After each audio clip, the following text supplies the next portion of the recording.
Misers, balik lagi di channel YouTube Mtrade bareng aku Rani. Nah, kali ini kita bakal ditemenin spesial bareng Miss Ellen May di episode Tanya Saham.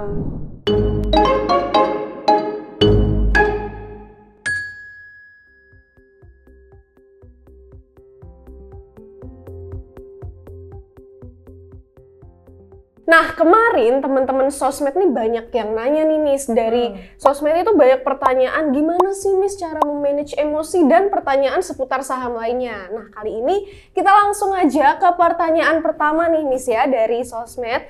Sebenarnya seberapa penting sih Miss psikologi trading dan emosi ketika kita lagi trading ataupun investasi saham? Jadi temanya kali ini bicara tentang psikologi trading ya, pastinya juga psikologi investasi gitu. Berapa penting sih sebenarnya kita bisa mengelola psikologi atau emosi kita saat trading maupun investasi? Saya bilang sangat penting sekali. Kenapa? Karena kalau kita nggak bisa mengelola secara psikologi kita, kadang tuh yang terjadi kita mengerti strateginya tapi tidak bisa menjalankannya. Kenapa demikian? Karena otak kita tuh terbagi jadi 3. Jadi kita mengenal yang namanya triune brain nih. Otak kita tuh terbagi jadi otak reptil, otak mamalia, dan juga otak neokortex. Otak neokortex ini adalah otak yang paling modern. Nah, otak reptil ini dia tuh merespon dengan fight or flight. Jadi merespon dengan kalau misalkan kita menerima satu hal yang dianggap sebagai ancaman, dia akan kabur atau dia akan menyerang gitu. Nah, jika kita mengalami kerugian dalam trading atau investasi saham atau investasi apapun, kalau misalkan informasi itu ditangkap oleh otak reptil kita, yang terjadi adalah kita mau balas dendam, kita mau kabur atau kapok dalam berinvestasi atau trading saham itu sendiri. Nah, tapi kalau misalkan informasi itu ditangkap oleh otak mamalia kita ini adalah kayak otak monyet gitu. Jadi kalau kita melatih monyet, kita melatih anjing, kita melatih lumba-lumba, ya kayaknya lumba-lumba mamalia ya.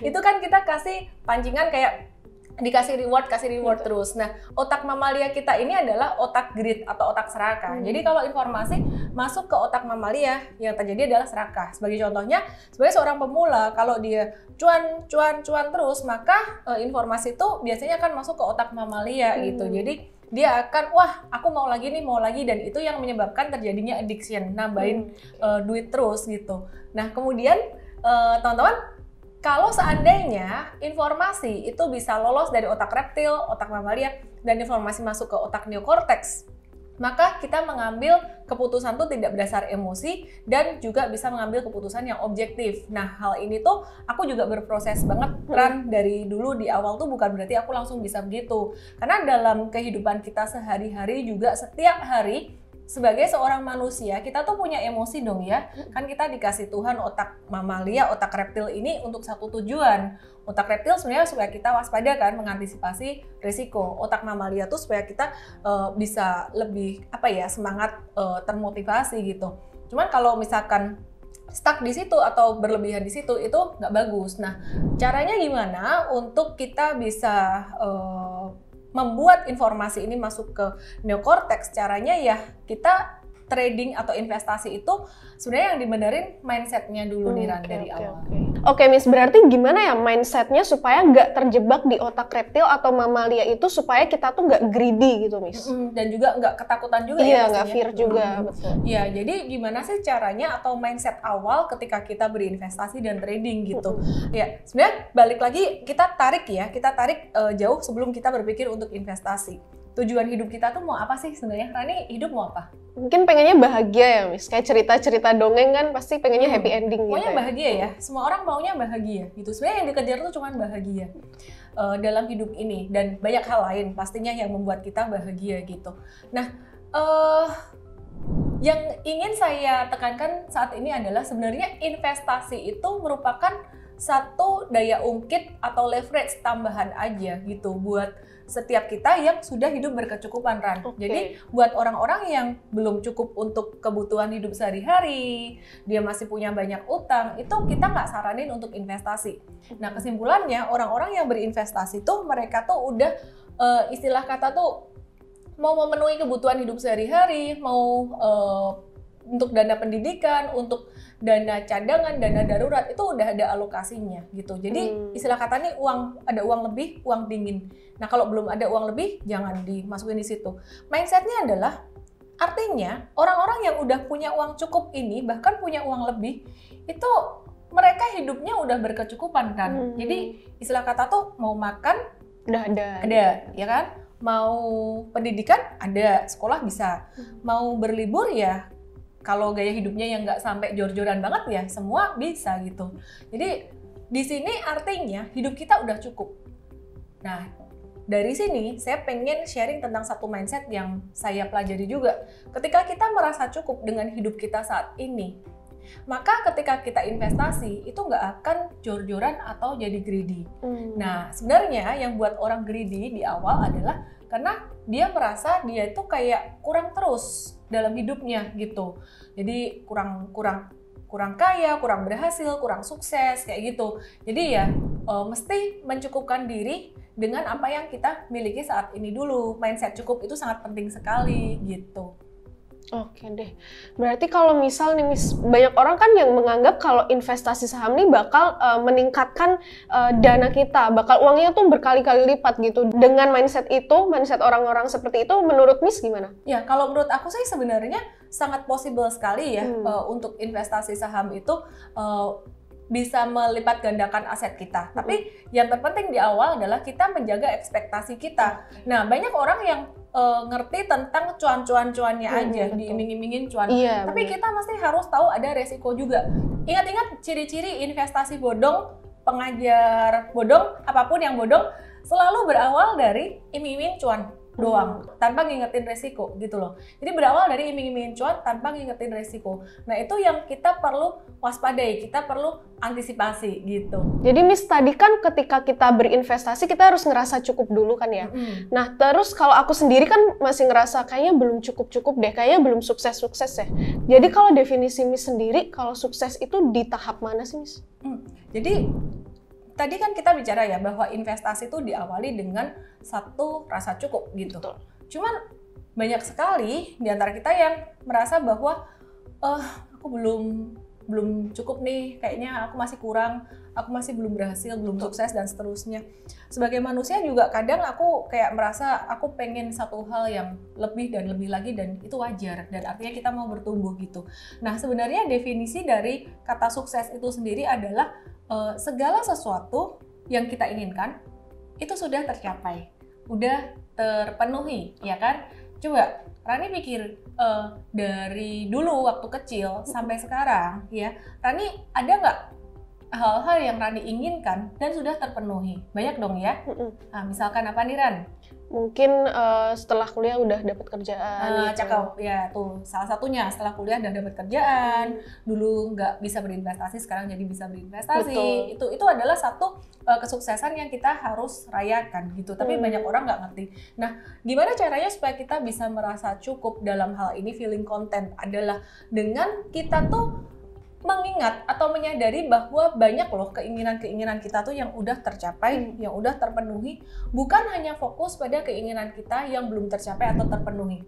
Kalau kita cuma fokus pada masa depan aja akan hal-hal yang belum terpenuhi, nanti pas hal itu terpenuhi, belum tentu kita bahagia. Karena kita akan punya hal lain lagi yang kita inginkan. Betul. Udah dapat cuan segini, dulu seneng nih kalau dapat cuan segini, harusnya seneng, targetnya segini gitu. Tapi ketika cuan itu didapat, bukan berarti orang itu akan seneng. Betul. Kadang malah jadi kepengen lagi, Iya, lebih, dan pengen lebih. Iya, dia nggak merasa happy. Nah, sebenarnya cara kita untuk merasa cukup atau merasa happy adalah dengan kita menyadari banyak hal yang kita inginkan tuh udah tercapai. Contoh, kalau tadi aku bilang sebelum berinvestasi itu harus udah aman dulu secara finansial. Artinya punya pekerjaan atau punya penghasilan. Nah, itu sukses yang harus disyukuri, dirayakan.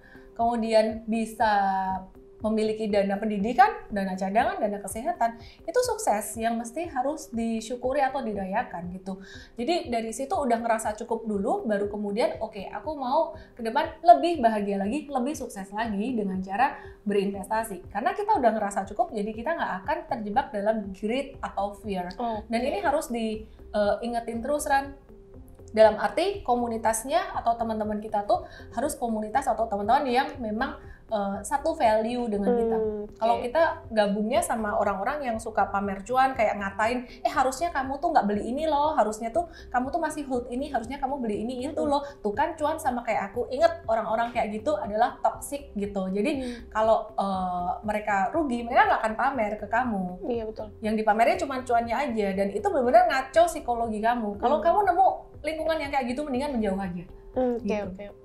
Berarti lingkungan juga berpengaruh besar ya, Miss? Berpengaruh besar buat kita mengelola psikologi trading kita gitu. Oke deh. Kalau Miss Ellen sendiri nih menghadapi FOMO, kan kita di saham biasalah ya FOMO. Tapi Miss Ellen sendiri menyikapi FOMO ini gimana, Miss? Miss juga pernah terjebak FOMO gitu nggak sih? Pasti, ya, fear of missing out ya. Betul. Jadi ketika kita terlalu banyak untuk nonton running trade, terlalu banyak di depan monitor, atau kita terlalu fokus pada satu hal, maka perhatian kita akan tertuju pada hal itu gitu. Jadi saran saya sih mungkin jangan trading for living, dalam arti tiap hari duduk di depan layar monitor mantengin terus. Nah, mungkin cukup kalau misalkan teman-teman pakai mTrade sebagai member VIP tuh nyalain aja notifikasinya. Pas notifikasinya nyala baru dilihat gitu. Kenapa? Karena kalau kita liatin running trade terus, liatin monitor terus, itu akan sangat memancing sekali psikologi kita untuk beli. Padahal belum tentu kita mesti beli saham itu. Itu yang pertama. Kemudian supaya kita nggak FOMO, kita mesti set dulu dari awal. Aturan-aturannya tuh di set dulu dari awal. Jadi misalkan aku mau masukin uang di saham nih berapa rupiah, itu harus di set dari awal. Jangan terus kayak pas lagi marketnya menarik, aku nggak bilang bagus ya, market menarik tuh kayak rame, nah itu orang akan nambah-nambah terus. Begitu marketnya lagi turun, wah terlalu banyak nih uang yang udah dimasukkan pas tadinya lagi confident. Jadi jangan pakai perasaan, diatur dari awal berapa banyak uang yang masuk ke saham, dan kemudian kita juga atur berapa banyak sih saham yang sebaiknya boleh kita beli. Jadi misalkan masukin uang nih, contoh aja 100 juta atau 10 juta. Nah mungkin satu saham tuh maksimal berapa? Misalkan 100 juta berarti satu saham mungkin maksimal 10 juta. Atau mungkin kalau 10 juta maksimal satu sahamnya 1 juta.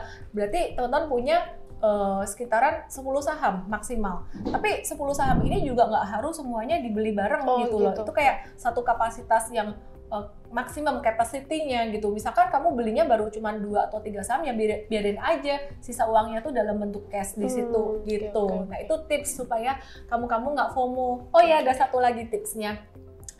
Itu tadi, kalau aku sih lebih seneng belajar secara mandiri ya, dan nggak terlalu banyak bergabung dalam satu grup discussion. Kalau gabung dalam grup discussion, kita punya analisis bisa bias karena pendapat dari orang-orang di grup tersebut, beli ini, jual itu. Jadi lebih baik belajar strateginya atau caranya. Oke deh, mantep banget ya teman-teman tips anti FOMO dari Miss Ellen. Jangan lupa kalian bisa download juga aplikasi mTrade di App Store ataupun Play Store biar kalian tuh tahu tips-tips anti FOMO, dan kalian juga bisa liatin stock pick kita biar kalian nggak terus-terusan tuh lihat monitor gitu.